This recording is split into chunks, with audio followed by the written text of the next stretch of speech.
Tema 2. Poesía vanguardista. Antes de empezar con la explicación, vamos a definir brevemente qué son las vanguardias. El término vanguardia proviene del campo militar y hace referencia al escuadrón del ejército que ocupa y avanza en las primeras filas. En el campo artístico, se ha utilizado para referirse al conjunto de manifestaciones artísticas que se desarrollaron a finales del siglo XIX y a lo largo del siglo XX. Esta relación se hace porque estos movimientos supusieron una ruptura total con el arte academicista y una renovación brutal que marcará un antes y un después en la historia del arte.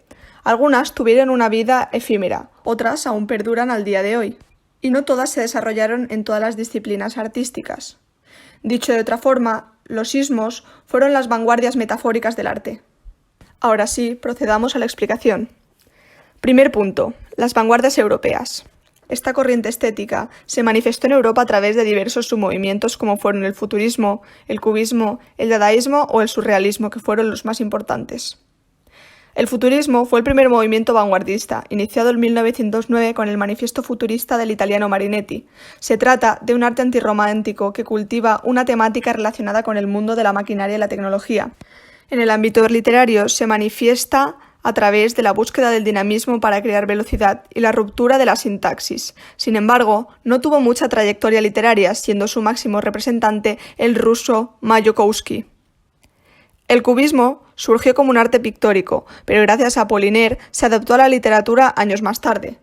Este se basa en la descomposición de la realidad mediante composiciones como caligramas, collages y composiciones libres.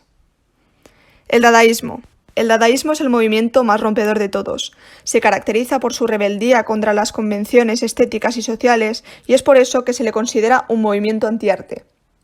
En la escritura se manifiesta en un lenguaje incoherente, siendo su principal precursor Tristan Tzara. El surrealismo es la revolución artística más significativa y cultivada de todas. Marcará un antes y un después en la forma de concebir el arte. Se inicia con el Manifiesto surrealista de André Breton, basado en el psicoanálisis freudiano, la búsqueda del desencarcelamiento de todas las emociones, mediante la liberación de los impulsos del subconsciente, que han sido reprimidos por las normas sociales. En la literatura lo hará mediante la escritura automática, creando un nuevo modo de lectura, la interpretación libre. Segundo punto, las vanguardias españolas. Las vanguardias en España aparecen en el año 1914 gracias a Gómez de la Serna. Aunque no tuvieron una fuerte repercusión, sí que encontramos algunas huellas esporádicas en autores como Salinas, Alberti en su obra sobre Los Ángeles o Lorca en su obra Poeta en Nueva York. Mayoritariamente cultivaron el surrealismo, que fue el movimiento europeo que más arraigó en España. Estas obras se publicaron en revistas como fueron Revista de Occidente o Gaceta Literaria para su difusión. También se crearon dos movimientos propiamente españoles, el ultraísmo y el creacionismo. El ultraísmo es un movimiento que pretende ir más allá de la realidad y liquidar el modernismo.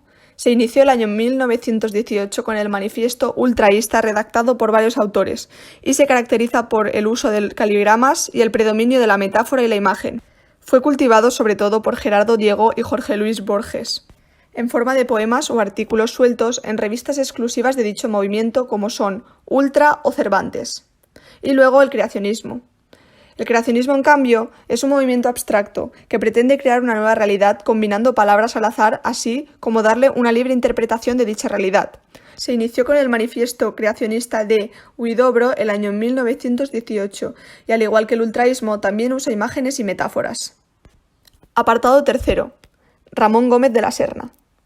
Ramón Gómez de la Serna fue el principal autor, pionero e impulsor de los ismos en la península. Gracias a su traducción del Manifiesto futurista de Marinetti, llegó a España este movimiento estético.